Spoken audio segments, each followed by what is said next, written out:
Matt, what are you smoking? Yeah. Well, hello YouTube, it's me, Fortmaster, and welcome back to another game theory reaction. Which US president is an epic gamer?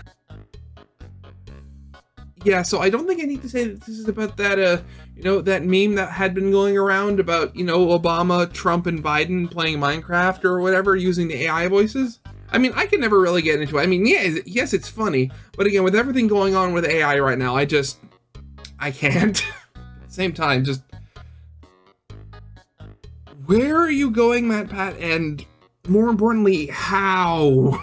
Yeah, so with that being said, original is linked in the description if you haven't seen it already for some reason, and the top left corner will be for whatever film theory reaction I will be doing, because the film theory episode has not actually come out yet, so that will be a surprise for everybody involved. So with that being said, let's get this started, shall we?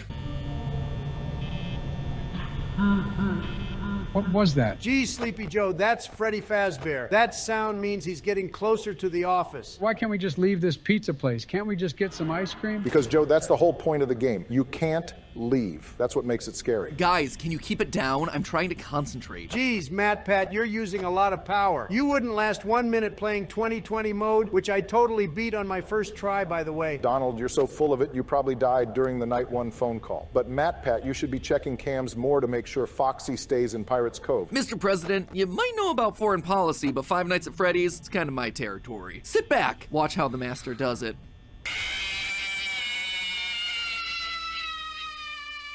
Wow, you suck at this game. Seriously. Good thing you don't have a Let's Play channel. Hello, Internet! Welcome to Game Theory, the Uncle Sam of the Internet that wants you to subscribe for Mimi videos that Again, no already one in been their done, right MatPat. mind would ask for. Yeah, definitely. Boy, do we have a weird episode for you today. Lately, Yeah? I've been gorging myself on the latest trend to strike the Internet, US presidents playing video games. I don't know if this one's reached your corner of the Internet yet, but we now have ourselves videos of Obama, Trump, and Biden all getting on a Discord call together to put aside their political differences and just enjoy a round of Minecraft with the boys.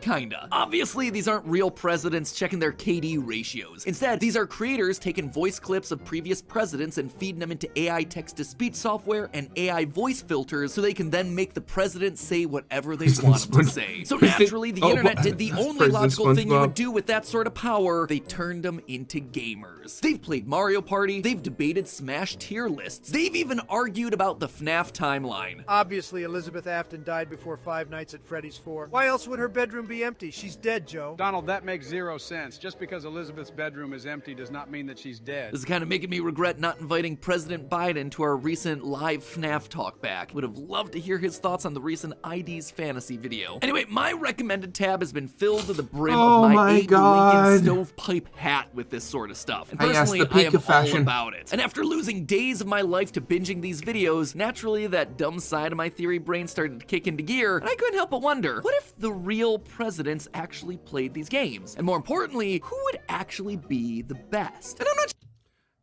Again, how are you going to do this? just talking about the modern three that we see kicking around these videos. I'm talking about all the presidents, all 45 of the past US executives in chief. And for those of you heading down to the comments right now to say that Biden is the 46th president, clearly you've forgotten about President Cleveland, who was elected to 2 non-consecutive terms, thereby making him both our 22nd and 24th president. Thus, Biden is only the 45th person to ever be US president. That is the first of many little history nuggets that we'll be exploring in this episode, dear theorists. So let's fire up our time machines, hop onto the Discord with the boys, and whip out those gamer headsets. It's time to inaugurate our first ever gamer-in-chief. So to start off with, how exactly are we gonna settle this one? Almost all of our presidents were born way before the invention of TVs and computers. Or electricity. In fact, only Barack Obama was born after the creation of the first video game. And this is what that one looked like. Yeah.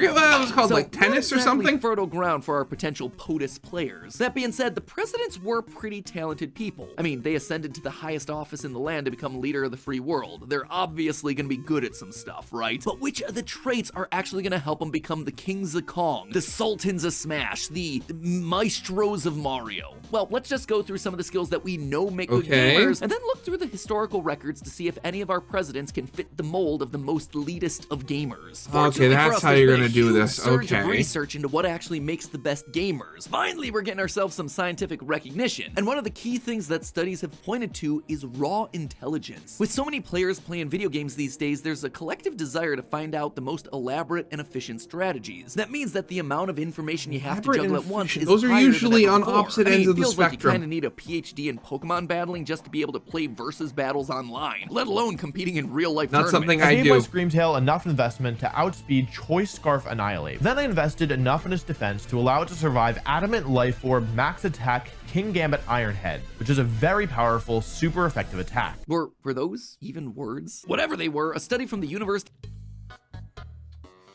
I will say this, my one and only strategy for Pokemon is to give my Pokemon as many offensive moves as possible to kill the enemy as quickly as possible. Yeah, basically my entire strategy with Pokemon basically devolves into kill it until it's dead.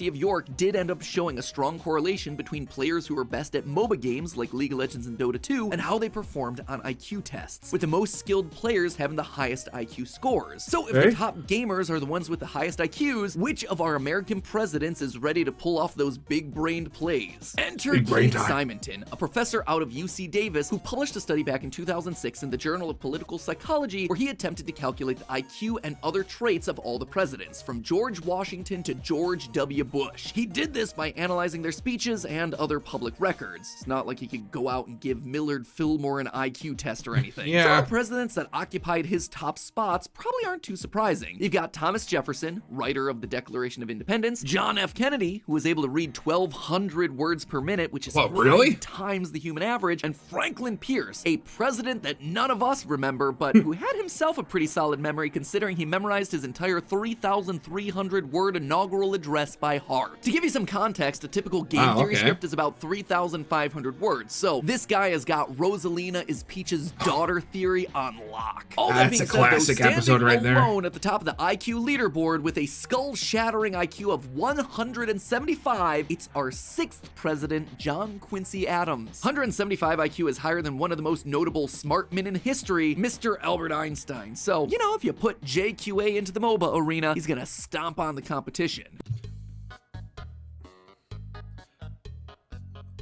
My one main question to all this is, I want to actually figure out or find out how they actually calculated that, because how do you calculate? Well, you said like, but again, how do you do that? Do you just like take their speeches and stuff and just plug it into like a standard IQ test? How does that work?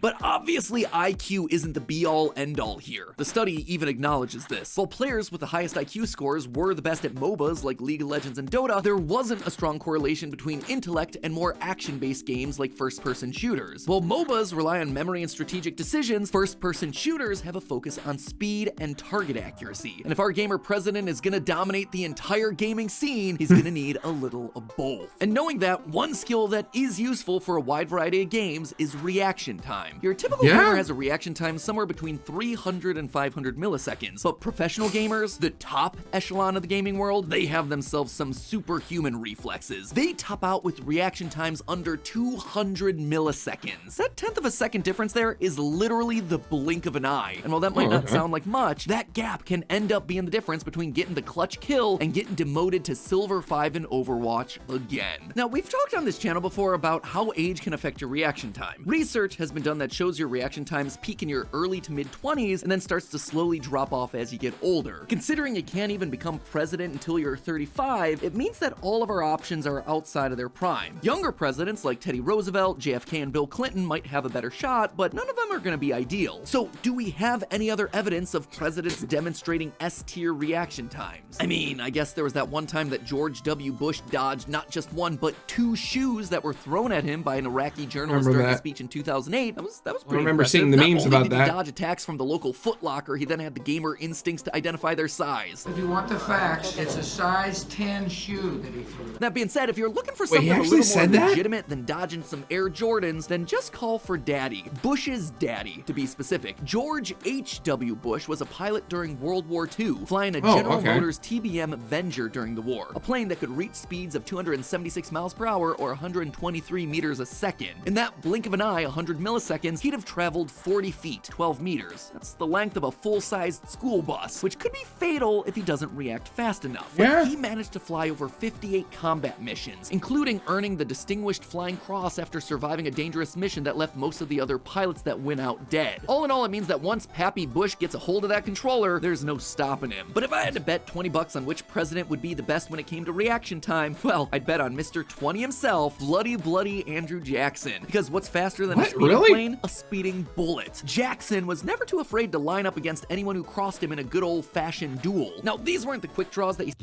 Again, I don't know very many of the US presidents. I'm from Canada. So, I mean, like, yeah, I know there's Washington. I know the two Roosevelts. Obviously, the most recent ones up to going back to Bush and his father. Oh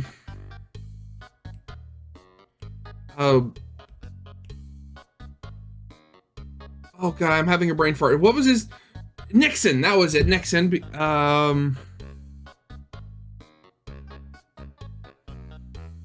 FDR. No, I already said that. Kennedy. Okay, never mind. This is, I don't even know all of our prime ministers we've had.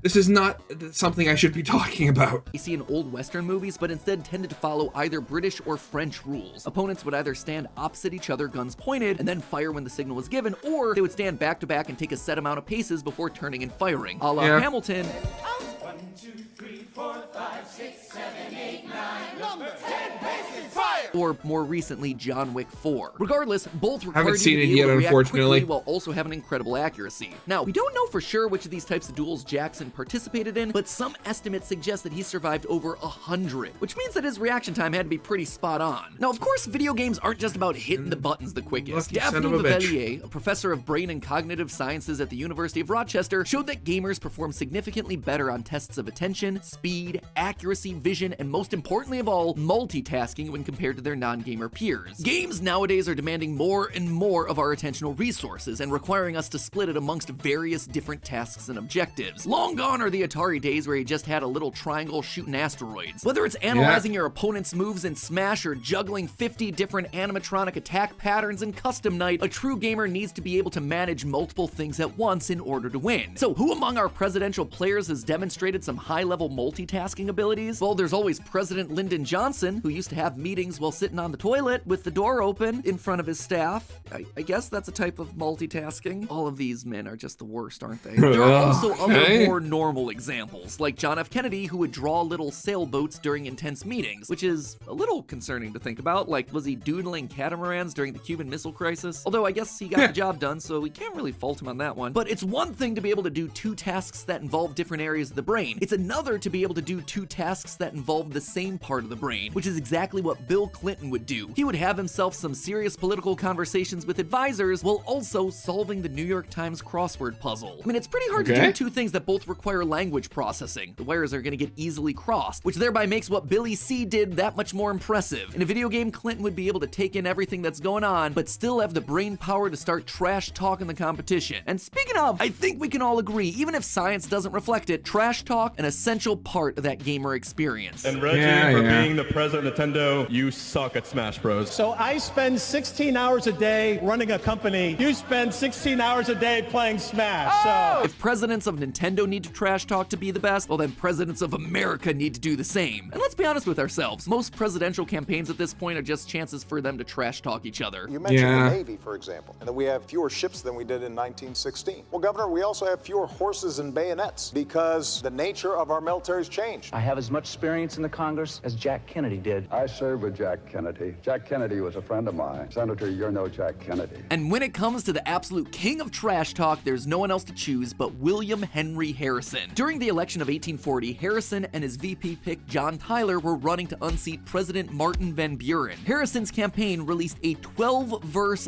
diss track that let me just play you a little clip. What? And with them we'll beat little Van. Van is our used up man. And with them we'll beat little Van. Yeah, this guy was dropping bars way before Lin-Manuel Miranda. No surprise, with sick beats like that, they did end up beating little Van Buren, and then Harrison died a month into office after catching pneumonia. But hey, now at least he can be remembered for more than just shortest tenure in office. Outside of trash talk, there's also some other oddball skills here. Herbert Hoover, today mostly known for his botched response to the Great Depression. Hoover, that's another one I heard, right? The original Minecraft streamer. I mean, prior to being president, he got rich as a mining scout and engineer. Just had a sixth sense for finding gold. This man would have had a full enchanted gold armor set before you put down your first crafting table. And the last thing that I gotta call out here is that no matter how good you are as a gamer, eventually you're gonna fail. But what's important is having the determination to get back up. And there's one president I think demonstrates this better than anyone. Yeah, he was because shot. He literally got back up after being shot. On October 14th, 1912, while campaigning to become president, Teddy Roosevelt was shot while giving a speech. The bullet went through his glasses case, his 50-page speech, and then lodged itself in his chest. Not only did he survive, he was like, yeah, I suppose I'm not coughing up blood or anything, so I'm probably okay. And he went on to finish the dang speech. If that's not gamer determination, I don't know what is. The problem is, all these fun facts and pieces of scientific research are interesting, but I still feel no closer to figuring out the answer. Yeah, they're all isn't kind of really a one-size-fits-all put approach all over when it the comes place. to finding our best gamer president. There are some skills that may be suited to one game or another, but no one's truly the best at all of them. So maybe I've been looking at the question all wrong. Maybe the gamer president isn't the best in a single category, but is consistently good across all of the board, with the most well-rounded stats across all the things that we just talked about. And during my research, there was one guy that absolutely fit the bill. The gamer energy runs deep with this one. It runs so deep that his great-grandson is actually the inventor of Magic the Gathering, the OG trading card game. What, really? The undisputed ultimate gamer president would have to be, drumroll please, President Garfield. No, not that one. James Garfield, the 20th president of the United States. But yeah, even his name is a meme. Fun fact, by the way, the lasagna-loving feline came afterwards, actually named after the creator's grandfather, who himself was named after President Garfield. Now, not only is this man rocking out the game, what are we doing? Are we playing 6 Degrees of Kevin Bacon here? Beard, James Garfield was smart, like really smart, boasting around 150 IQ, ranking him in the top 10 of presidents, and also puts him on par with inventor Thomas Edison. Sure, it's not Einstein levels, but that's still pretty dang solid. Plus, he proved his nerdiness beyond just raw IQ. During Garfield's 9 terms in Congress, he developed a proof for the Pythagorean theorem using trapezoids. This wasn't just a fun little back-of-the-napkin calculation either. He had it published in the New England Journal of Education, and he did it while shooting the breeze with his colleagues in the congressional cafeteria. Intelligence, James Garfield. He was also quadrilingual, able to speak English, German, Greek, and Latin. And it gets even cooler than that. He was ambidextrous, meaning that he was good at using both his right and his left hands. To show off his bihandular prowess, he would ask his guests to give him a question that he'd then write his answer to in Latin with one hand and in Greek with the other hand at the same time. If that isn't an incredible show of both hand-eye coordination and multitasking, I don't know what is. His reaction times also weren't something to be overlooked. He, like many of our presidents, served in the military during part of his life and actually fought in a few high-powered battles during the American Civil War. While there doesn't seem to be any record of his actual skills with a gun, the fact that he not only helped win the Battle of Shiloh, the bloodiest of the war, but also walked away completely uninjured shows that he must have had some level of skill when it came to firing his own weapon and avoiding others. Or, you know, maybe just hid in the corner and camped the whole time, which again, that's a very valid gamer skill that works for a lot of people. But to top it all off, there are 2 things about Garfield that I'm sure a lot of you hashtag gamers out there can relate to. Well, he was certainly born before the invention of the video game. He was not unfamiliar with late night gaming sessions. Turns out he was an avid chess player, and it was said that that the president, quote, enjoyed the game to the utmost, but had to deny himself even this pleasure when it repeatedly carried him into late hours of the night. If Doritos and Mountain Dew had been invented for this guy, I'm sure he would have been chowing down on those too like a true gamer. Secondly, he proved himself to have an ability to win in unconventional ways. Sometimes he wasn't even trying to. Case in point, the way he actually became president. During the election of 1880, Garfield, then a lowly congressman cranking out mathematical proofs, went to the Republican National Convention to give a speech in support of fellow Ohioan and Secretary of State John Sherman. However, the party couldn't find a majority consensus between Sherman, former President Ulysses S. Grant, and Senator James Blaine of Maine. The party did 35 rounds of voting before they decided on a compromise, picking Garfield, who wasn't even running. Garfield just straight up Among Us'd his way into the White House. Kinda sus if you ask me, but hey, in the world of gaming, a win is a win. So there you have it, friendos. President James Garfield. You, sir, have been formally recognized and placed in the most powerful seat in all of the internet. But before we send you in to destroy Biden, Trump, and Obama in their next match at Tetris, please raise your right hand and repeat after me. I do solemnly swear that I will faithfully execute the office of gamer and will, to the best of my ability, preserve, protect, and defend the does that painting look like it make him look a little wall-eyed? Wait, Garfield doesn't have himself an AI voice synthesis? I would hope Get not. on that, boys. This man demands your respect. All hail to the chief, the Master Chief. But hey, MatPat, why didn't I get a mention? Because you're not a winner, Joe. Then why wasn't I mentioned? I'm also a winner. Shut up, Richard. People only know who you are because of Futurama. You want to go, Barack? I'll beat you in anything. Bully, sounds like we've got a good old-fashioned game of digital fisticuffs. And I have just the game for you guys to duke it out. Oh no, it's spreading. Well, that was certainly something. Well, to say that I wasn't expecting this video would have been an understatement. It doesn't mean that it wasn't fun though. Jeez, Andrew Garfield, Ultimate Gamer President. That's not something I thought I would hear today. Well, again, I really don't have anything to add to that. It was such a weird video. So yeah, original is linked in the description if you haven't seen it already for some reason. Top corner will be to whatever the newest film theory will be, because again, it has not actually come out yet. And yeah, I hope you guys liked. If you did, leave a like, subscribe if you have not. And I'll see you guys next time. Goodbye.